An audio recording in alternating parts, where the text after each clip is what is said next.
Am văzut că v-a plăcut ultima comparație, așa că de ce să nu mai facem încă una? Avem aici Kugo G2 Pro, avem Speedixman 10 de 600 W și mai avem Joyor Venom.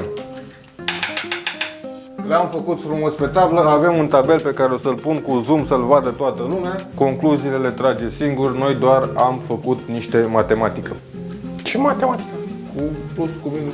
Toate trotinetele astea au roți de 10 inch, toate au suspensii față-spate, toate au frână pe disc față-spate și toate se încadrează în aceeași categorie de preț. Trotinete.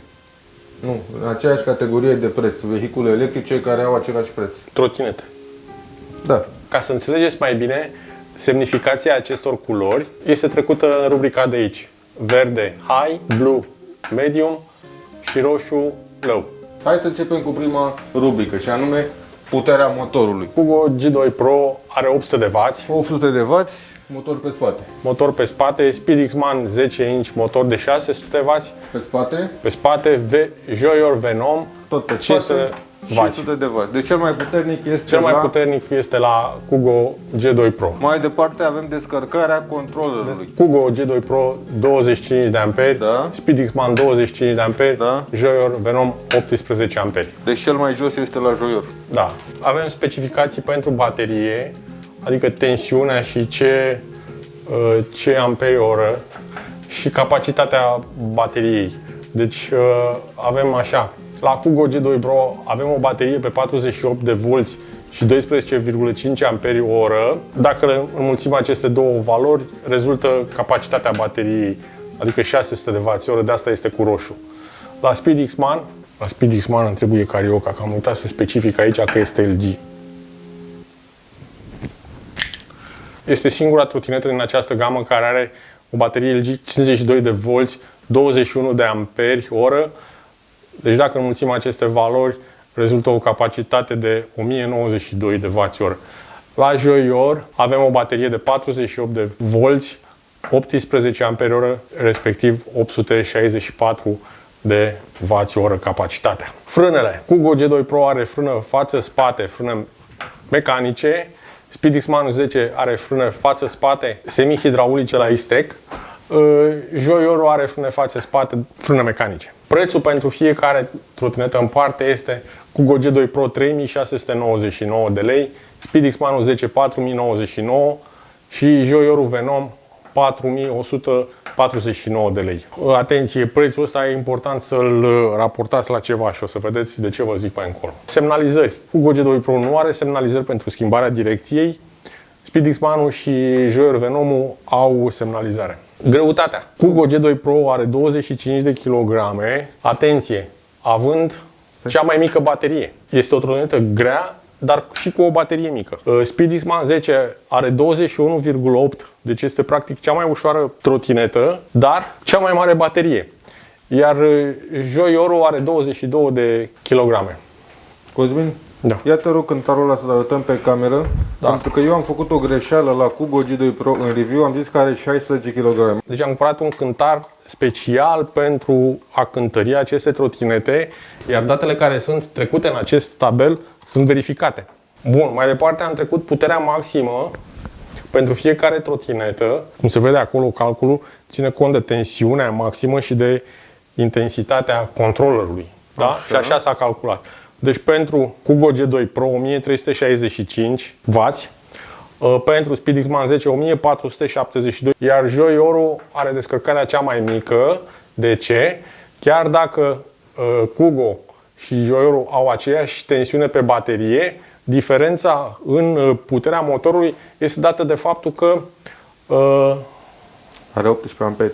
controllerul descarcă doar 18 amperi față de 25. E foarte important această rubrică. Este un indicator privind prețul pe watt. Această trotinetă Kugo costă 3699, este cel mai mic preț, dar dacă acest preț îl raportăm la cea mai scumpă piesă, care este practic bateria, respectiv capacitatea bateriei, da? Deci ce facem? Împărțim prețul la capacitate și avem un indicator. Deci aici este 6,16 lei pe watt. Da? Aici, la Speedixman 10, 3,75 lei pe watt, deci cel mai ieftin curent furnizat de baterie. Deci, practic, e ca o pușculiță. Iar la Joyor este 4,8. Deci această trotinetă SpeedXman 10 are cel mai mic preț pe watt. Dimensiunile plăcii, lungime și lățime, au fost măsurate. Ia în calcul de dimensiunea utilă. Deci nu este calculată ca dimensiunea din spate până în față, ci partea din spate până la sistemul de prindere, unde pui piciorul. Da? Deci doar dimensiunea utilă a plăcii, nu ținând cont și de partea din față care nu o putem folosi. Kugo are 40 de centimetri lungime pe 20 lățime.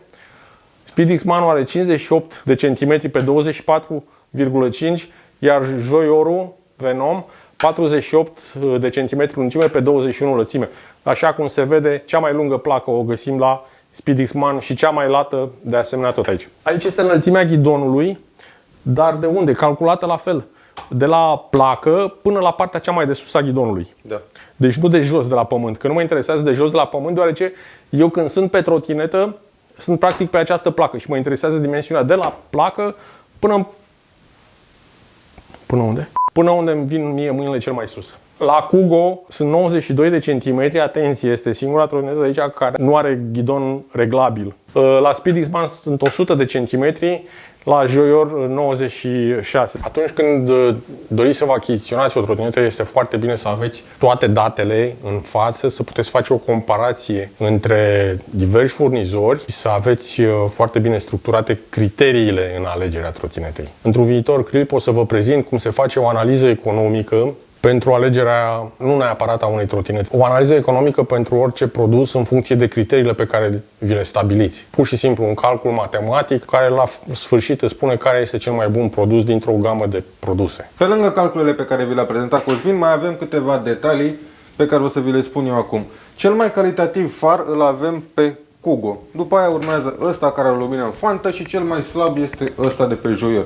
Avem manșoane cu loc pe SpeedXman și pe Joyor. Pe Kugo sunt niște manșoane care se învârt, trebuiesc înlocuite. Manetele de frână de la Zoom există doar pe SpeedXman, pe celelalte două avem manete chinezești Wuxing, da. Plăcile se deschid la SpeedXman și la Kugo în partea de sus ca să verificăm în ea sau să vedem orice. Aici e ginecologie. Aici la Joyor ori prin spate, ori prin față.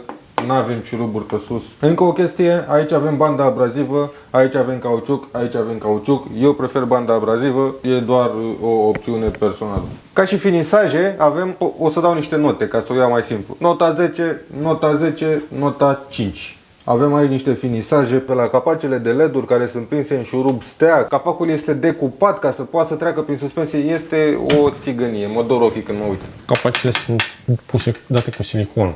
Da, nu, deci la finisaje lasă de dorit. Deci avem nota 10, nota 10, 5, 4,5, hai 5 de trecere.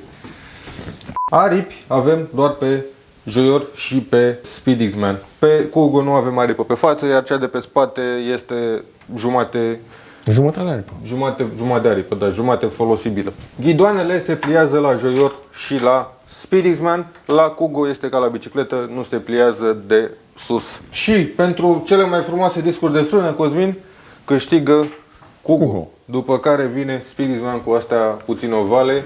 Dă-mi voie să spun ceva. Spune. Pentru că eu știu, da? De la producător, discurile acelea de frână de la Kugo G2 Pro, da, sunt de la trotinete pentru copii. Ți se pare că mă interesează?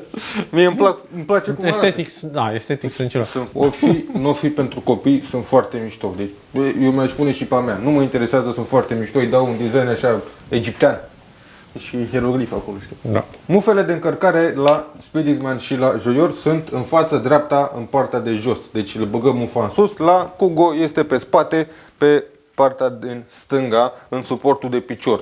Singura cu mufă de încărcare în suportul de picior. Toate cele 6 cauciucuri pe care le avem aici, să o luăm așa, sunt cu cameră. Doar că la SpeedXman avem o chestie în plus pe care celelalte două nu au. Janta se desface în două și putem mult mai simplu să înlocuim camera sau cauciucul. Și pe spate la motor.